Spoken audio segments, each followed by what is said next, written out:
Hi, this is Ushio, and welcome back to Sable's Grimoire. We have just come to school for the first time in a world of magic and a lot of non-human beings. We've met an elf, and so far that's it.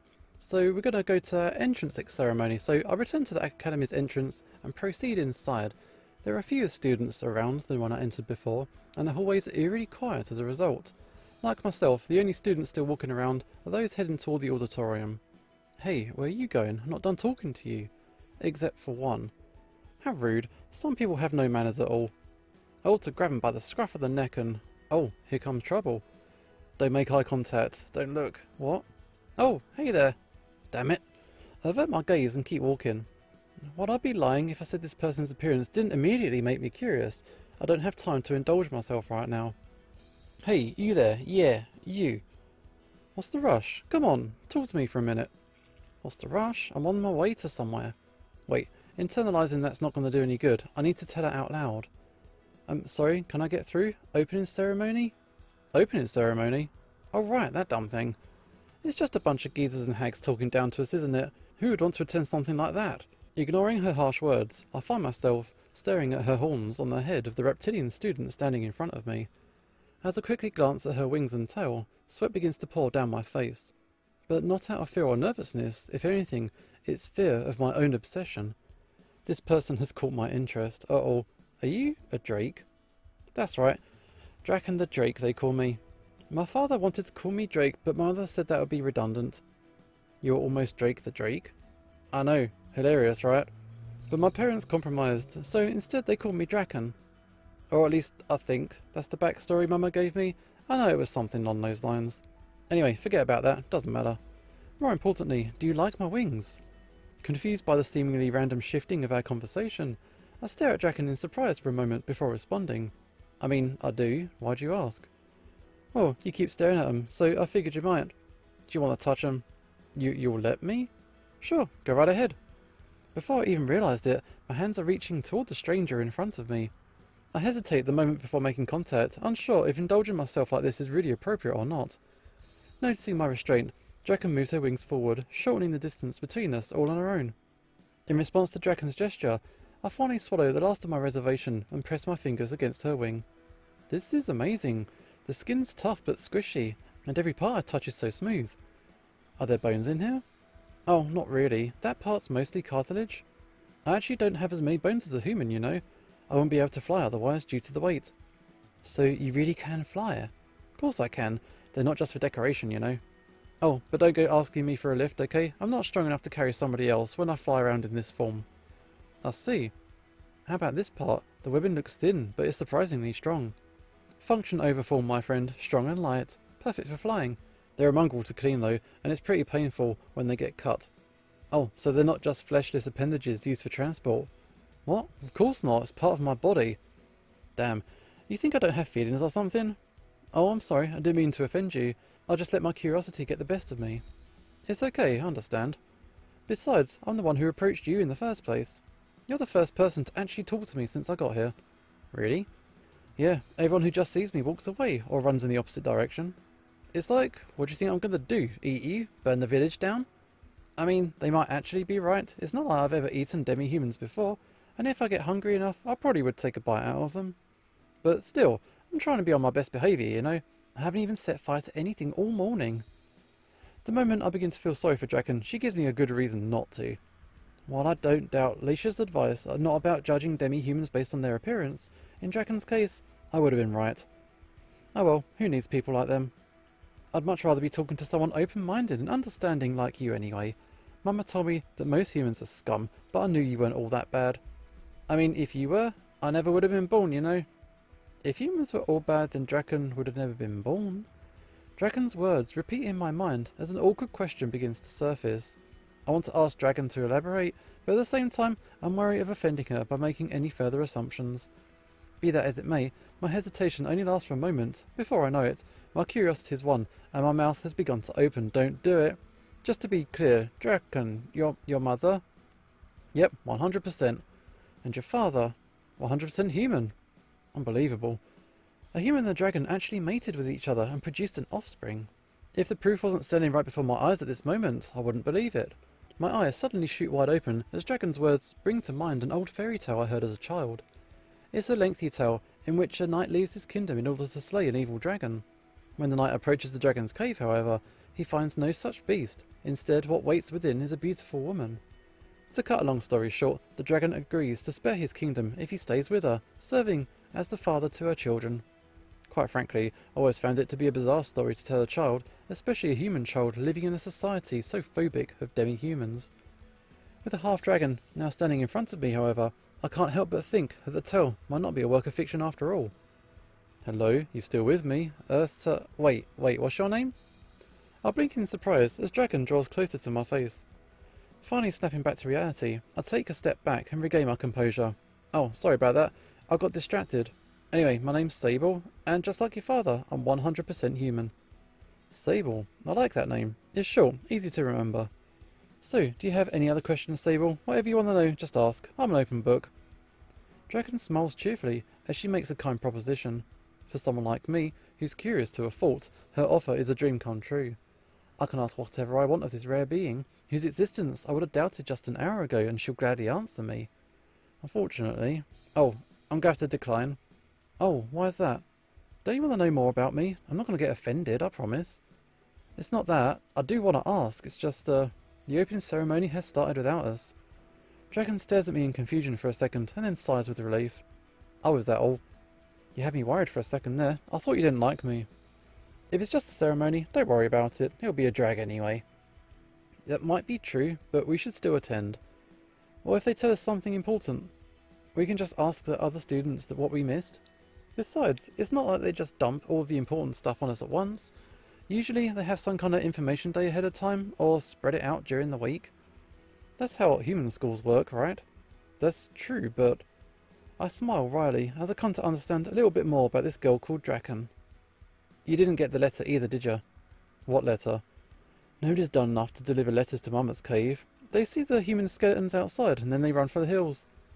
Oh, yeah, I figured. It's kind of a relief that I'm not the only one who missed the orientation day. Though at the same time, it does reinforce my belief that a school like this shouldn't be relying on such a dated medium in the first place. So, what do you want to do while the other students are sitting through the boring whatchamacallit? Oh, sorry Dragon, but we should still go inside, I think. Even if we're late, the ceremony has only just started. We should still be able to sit through most of it. Oh, I see. Fine, let's listen to the hags and geezers blather on about nothing while they slowly die. That's the spirit, yeah? Though clearly reluctant, Dragon leads the way. She takes me to the door of the auditorium, through which we can see our fellow newcomers. In addition to the students, we can all see our homeroom teachers, our year advisor, the principal, and other faculty members.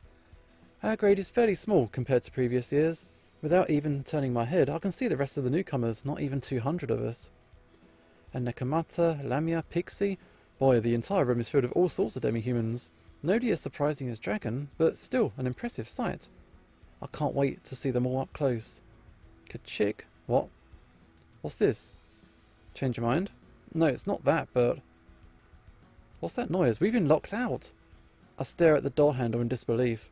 Locked out? We're just a few minutes late, and they've already locked the door on us. This isn't good. Locked out? How dare they? I step away from the door and look at Draken in surprise. Oh, what are you getting mad about? You didn't even want to attend, did you? Of course I don't want to, but that's not the same thing as being told I can't. Who do they think they are, locking me out like this? I'll show them. Draken puffs out her chest and slowly inhales. I can see a bright light emanating from within Draken's chest as she purses her lips, preparing to spew forth flames of an unfathomable temperature. Stop it, you can't just set fire to the school inside the academy. Just skip it after all, okay? My words fall on deaf ears. Here we go. Dragon's chest continues to expand, and I can see the rage in her eyes. If I dawdle, she's going to burn me to ashes along with the door. That's it, get out. Before I get burned to death or blamed for damaging academy property, I run away, down the hallway as quickly as I can. Behind me I can hear panic, and the sound of a fire alarm going off, but I pay it no mind and continue to run. That crazy bastard, she really did it. What the hell was she thinking? I opened up my terminal and searched through the names of the students in my class. After trying a few different possible spellings of her name, I sigh in relief, certain that Dragon is not in my class. Thank goodness for that. Dragon might not be a bad person, but she's definitely trouble. Being in her class would be too much. I'm looking up there, Class 1C. I thought that was our class, wasn't it? Giving myself a moment to calm down, I take a quick look at the names of the students who actually are in my class. While I don't recognise any of them, I'm not disappointed by this fact.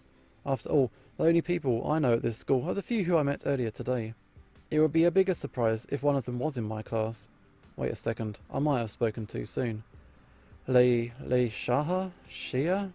Crap, Leisha was right. There's no way I can pronounce her name.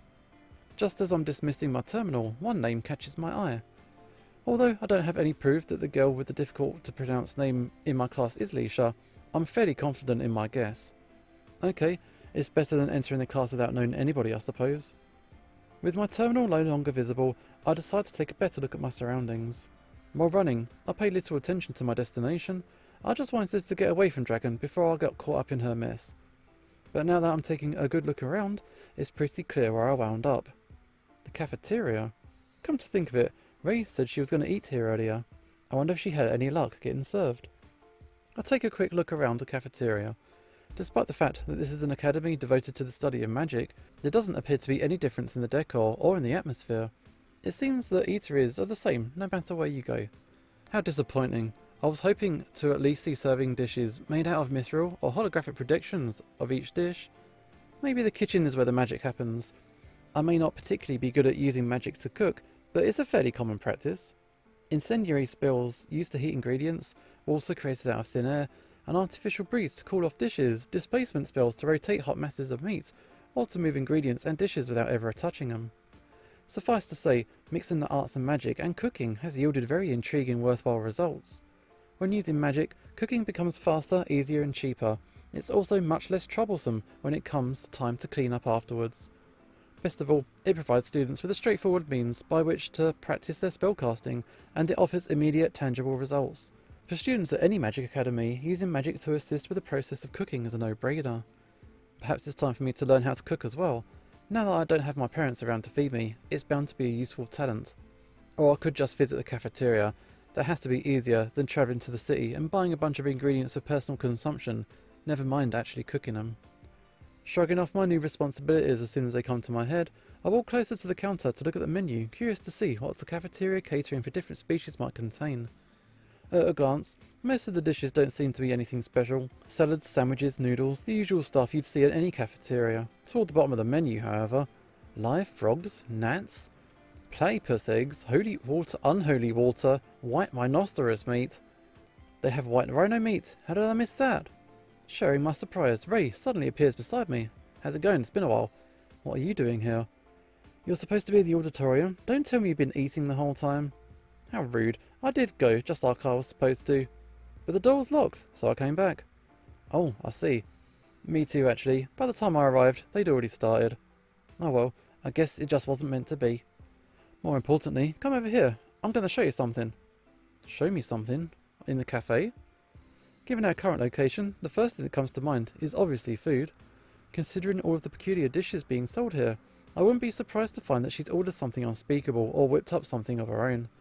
By the time Ray has stopped walking, however, I realise that what she wants to show me isn't something edible. Or at least, I don't think so. It's a plant. Ray, he's looking right at me. Help! In a soft voice, the being in front of me speaks. It turns away and reaches out for Ray, who laughs and stands next to it. Yeah, there's nothing to be afraid of. This is Sable, the human I was telling you about earlier. Sable? You remember, the person who can use a terminal? Oh. The green creature peeks at me from behind Ray. Still shaking, it slowly musters the courage required to speak to me, despite its fear. Hello? Hi. I'm Eth. Pleased to meet you. With panic in its voice, the creature calling itself Eth bows its head. Oh, I'm pleased to meet you too, Eth. My name's Sable Labia. I hope that we can get along. Eth bows its head while moving further away from me. Eth? Don't worry about Eth. She's just a bit shy. Maybe it's because she's a mandragora. Eth is a girl? No, more importantly, Eth is a mandragora. While Ray herself doesn't quite seem to understand her own hypothesis, she might actually be correct. Mandragoras have been unintentionally slaughtered by humans for eons. We've decimated their homes in the name of progress, and killed them in large numbers while mistaking them for plant life. It's no surprise that Eth is wary around humans, particularly strangers like myself. Mandragora, wow. I really am meeting all kinds of demi-humans today. I better be careful about meeting up with Draken while Eth is around. That seems like a disaster waiting to happen. Towards Eth, who still appears to be nervous, I extend my hand. You don't need to be afraid of me. I won't harm you. And if anyone does try to hurt you, let me know. I'll make him regret it. I might be weak, but I do have some rather nasty tricks up my sleeve. Like minutely altering the path of someone's internal ether flow to press against their bowel, for instance, or lowering the amount of oxygen in the air around them until they pass out. Wow, that is sneaky. Eth looks at my hand timidly, and then up at my face. Though clearly still scared, she hesitantly extends one of her hands toward me. Thanks. And me too. You too? If anyone bullies Sable, I'll poison them. Oh, good idea. No, not good idea. Hey, Eth, do you think you can make some poison for me? I want to put some into a squirt gun, in case one of my admirers tries something funny. Sure, no prob. That is a problem. Though, I am dubious about whether those admirers actually exist or not.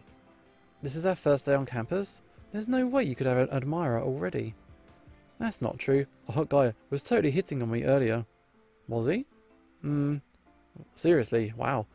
Hey, why do you trust her more than you trust me? Because it's not Eth's pride that gets hurt if you're lying. Anyway, what kind of guy was it? Were they a demi-human? Maybe they just wanted to feast on you. Come on, is it really that difficult for you to... Oh, wait a second, I get it. A playful smirk appears on Ray's face. You're jealous. Come again. That's it, isn't it? Oh gosh, it's only my first day at Amadronia Academy, and there are already 2 guys showing interest in me. What should I do? I'm not ready for this. Copulate with the stronger male. A powerful partner will lead to better offspring. Okay, that's a good point. Well, you heard us, Sable. I guess you'd have to fight for my love. I'm not fighting no one. I stare at the 2 girls bemusedly. At this point, I can't tell if they're joking or not. Anyway, just who's this guy that's supposedly interested in you? It isn't one of the teachers, is it?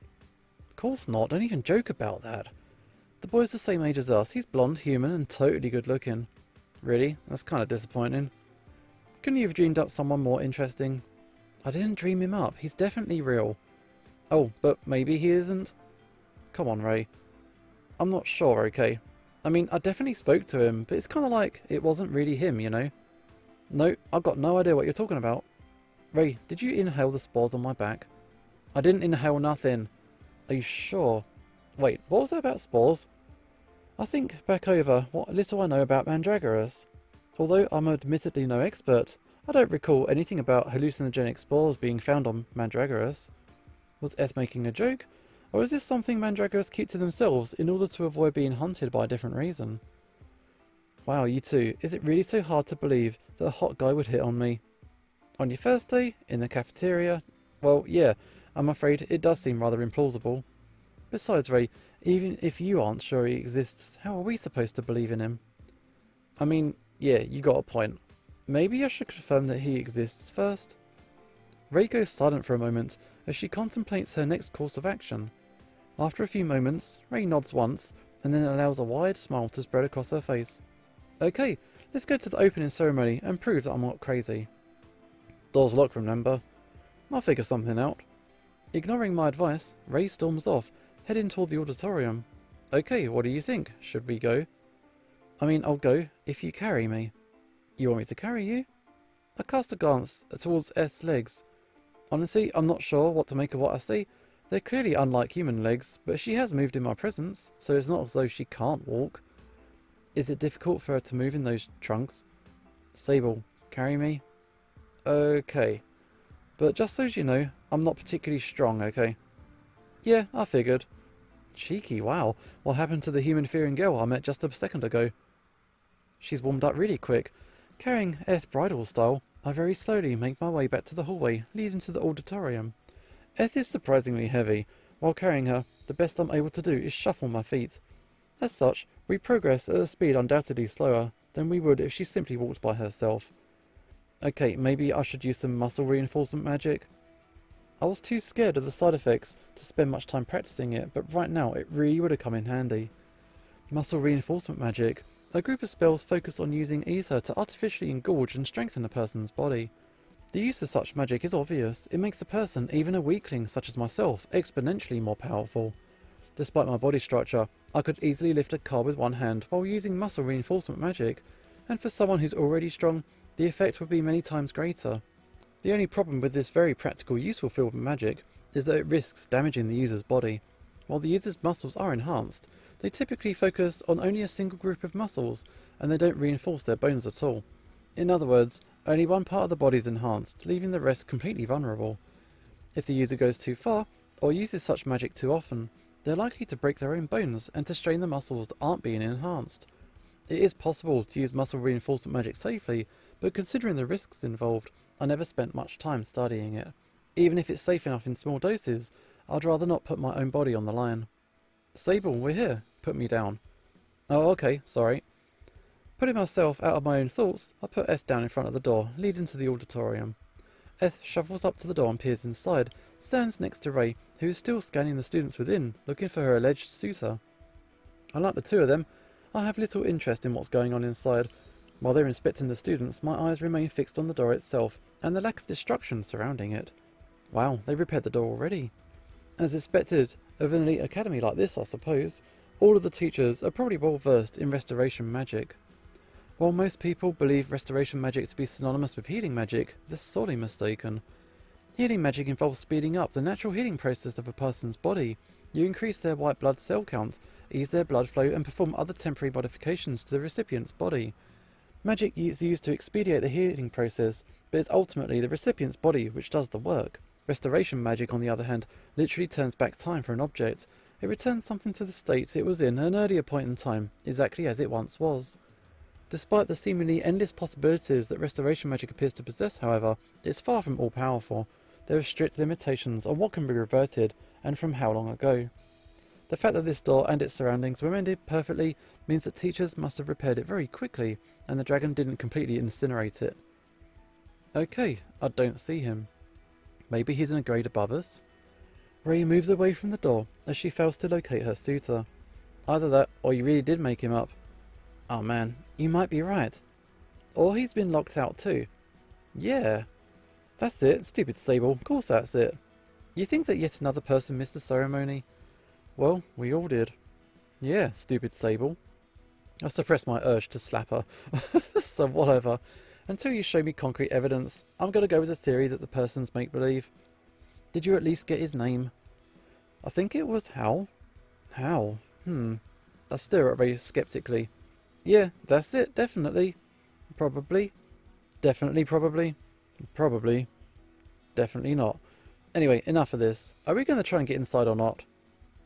In response to my perfectly reasonable question, Eth and Ray both stare at me bemusedly. Don't wanna. Yeah, I'd rather not. It's always a drag to jump in halfway through something like this, not to mention we get scolded by the teachers for sure. We're better off just waiting for them to finish. Wow, driven by a sudden suspicion, I summon my terminal and look up the rankings for the entrance exam. Starting at the top, where Alicia's full name is firmly planted, I scroll right down to the very bottom. Surely enough, Ray and Eth are both ranked in the bottom 10 places of our grade. Wow, Alicia really is the valedictorian. And it looks like Dragon managed to somehow get a good rank too. She acted pretty whimsical earlier, but I guess she's much more knowledgeable and powerful than her personality would suggest, being a dragon and all. As for these two though, Eth 184th, Ray 187th. Given a total of 189 students, they're ranked amongst the worst. The only student below Ray scored 0, meaning they likely didn't even show up. I guess Ray was screwed over by the lack of any healing magic tests in the exam. She'll probably do better once classes actually begin, right? Eth is a surprise though. Was she too nervous being around so many complete strangers? I close my terminal and address the two dances once more. Fine, we'll wait them out. But don't complain to me if we miss something important. Sure, whatever. Understood. The two girls turn toward the cafeteria, paying no further mind to the ceremony that we're supposed to be a part of. Ray starts walking in lengthy strides, and Eth swivels her torso toward me, stretching her arms out wide. I sigh in resignation and pick her up, risking a hernia once more as I carry her back to the cafeteria. Wow, why is she making us carry her all the time? Okay, once this opening ceremony has come to an end, students begin to flood into the cafeteria without delay. Judging by the way they all look around the cafeteria in amazement, it seems that almost every single one of the incoming students is a first year. Students in higher grades are no doubt used to cooking for themselves by now, so it's no surprise that they wouldn't want to enter the horribly crowded cafeteria. Even if the second year students don't all know how to cook for themselves, they could always just stockpile junk food in their rooms. The allowance we receive from the academy is pretty generous, especially if you rank highly. It's not a stretch to think that busy students might buy loads of food ahead of time. Having already eaten during the ceremony, I feel no need to get caught up in the commotion. Instead, I remain off to the side, standing beside Eth and Ray. Oh, I'm scared. It's nothing to be afraid of. They're all students here just like us. They won't hurt you. Really? Yeah, I promise. You know, you really shouldn't tempt fate like that. Yeah, what's fate gonna do? Chop Eth down and use her as mulch? Ooh. Hey, stop that. Not everyone's protected by an aura of baseless optimism like you are. Yeah, I know, right? I wasn't praising you. Before our mindless banter can continue any longer, one of the teachers stands at the front of the room and begins to address us. It would seem that the new students came here because they were told to, not because they were simply hungry. Everyone, please settle down for a moment. You will be allowed to eat in peace shortly, but before that, there are some matters I must convey to you all. In accordance with the teacher's will, the students all quickly fall in line. But rather than say everyone is obediently following her instructions, it would be more accurate to say that the majority can't help but listen to her. Without realising it, almost every newcomer, male and female alike, has become smitten. Thank you, everyone. It makes me happy to see that we have been blessed with sensible, good-natured students once again, and she is a succubus. As your grades advisor, I look forward to guiding each and every one of you. Met with resounding applause, the teacher continues to smile, as if she's already used to such receptions. And going by her appearance, yeah, I'm not surprised. This isn't fair. A succubus as a teacher? How the hell am I supposed to say no to her? Confronted with the overpowering attraction of a beautiful succubus, I feel myself being drawn to her unnaturally. There's something about her which attracts others, not just her appearance and her personality, but there's something otherworldly. For the next 30 minutes, you will all be given the freedom to eat, talk, and do just about anything you please, rules permitting. Afterwards, you walk to your classrooms, as per the directions and schedules given out during the opening ceremony. That's all for now. Your teachers will handle the rest once you head to your respective classrooms. For the time being, please enjoy your meals and treat one another with kindness and respect. Once again, showered with cheers and applause, the teacher bows. She then walks off with the other teachers, leaving us students to our own. Okay, my heart is pounding. I need to figure out how she does that, so I can build up some kind of tolerance to it. Had the succubus cast a spell on herself or on us, I'm confident that I would have been able to see through it and devise a countermeasure. Given that her power of attraction appears to be a natural part of her being, however, keeping my cool around her might prove difficult. Wow, what was that? I feel tingly and warm. Tell me about it, succubi is scary. I cast a sideways glance at the teacher as she leaves the room. My eyes are drawn to her smooth, slim wings, her supple, perky tail. More importantly, though, I shake my head and face my companions, trying to distract myself. That thing she talked about. The schedule and the directions? Oh, right. Schedule. Ray and Eth are both happy to be given something to focus on. A moment later, however, they realise what I'm trying to say. What do we do? Ask the other students, I guess? The teachers all ran away, so it's not like we got much of a choice. Eth shifts her gaze between Ray and I nervously, silently begging us to come up with another answer. Man, I could tell you what class you're in, but I don't know your schedule. You'll need to find someone from your own class and ask them, okay? Without giving Eth time to protest, I discreetly summon my terminal underneath the table, worried that I might otherwise attract too much attention. Also, S and Ray are both in class 1E. I see. Eth, yeah, you're in 1A. Wow, really? Same class. Ray looks at Eth excitedly. In response, Eth simply smiles. What about you? You're in 1A too, right? Yeah, Sable too. No, sorry, I'm not. I'm in 1C. Oh, that's kind of disappointing. Are we at least in the same dorm block? Of course not. The dorms are divided by sex, you know. Unless someone screwed up royally, there's no way we'd all be in the same... I stop talking mid-sentence as I lay eyes on my room number. Unable to believe what I'm seeing, my eyes and mouth both go wide in shock.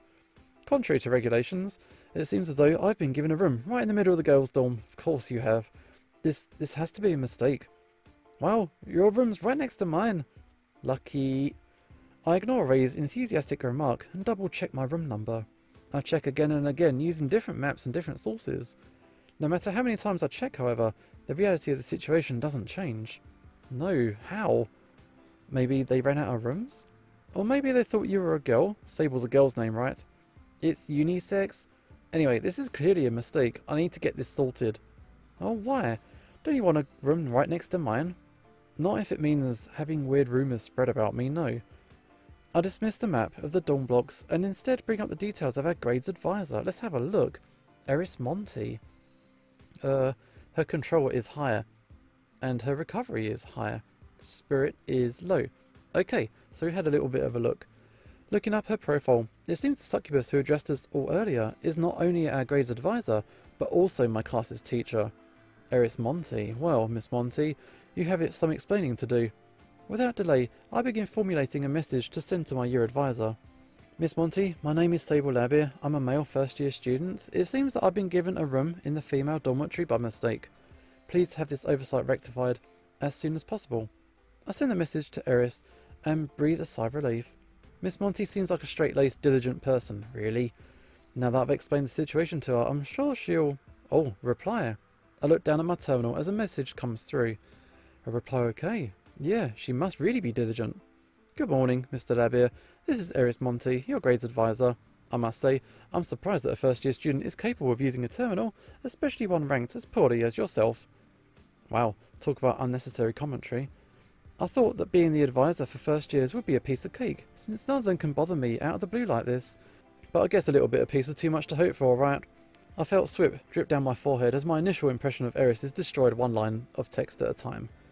As your grades advisor, my advice to you is to pad your chest and wear a wig. Bye, don't get caught peeping. Okay, as I read the last line of text, our connection is severed, and a message comes up telling me that Eris has blocked my terminal ID. You've been blocked, oh my god. For better or worse, I have just seen the true face of my new teacher, and it's not pretty. Wow, talk about not judging a book by its cover. I think I just lost all faith in the staff of the academy. Wow, so how did it go? Did you get moved? I don't want to talk about it, no. Shit. Eager to escape the sombre atmosphere of my own creation, I decide to see my dorm room for myself. Eth and Ray are both busy trying to find someone who can tell them their schedule, so for the time being, I'm on my own. So these are student dorms, huh? I live fairly close to my previous school, so I've never had to live in the dorm before. I guess I better start learning how to be more independent from now on. I'll follow the room numbers on each door until I reach my own. Floor 3, room 12, my new home for the duration of my time at Amadronia. Okay, here we go. I place my hand on the panel outside the room. The moment I do so, my fingerprints are scanned and a small amount of ether is extracted from my body. That ether is then processed, sent back into my body and extracted once again. Finally, after this procedure is repeated a few times, the door's unlocked. Wow, is that level of security really necessary? I get that the risk of a mage bypassing a lock or tricking conventional security measures is higher here than elsewhere, but this much scrutiny is really over the top. And won't any wing students just fly up to the room's window anyway? This kind of security is kind of out of place. As fingerprint and iris scanners have become increasingly simple to bypass in recent years, new security measures have been eagerly sought. In the case of mages, ether signatures, imprints of the unique makeup of an entity's life energy, have become the de facto standard for security.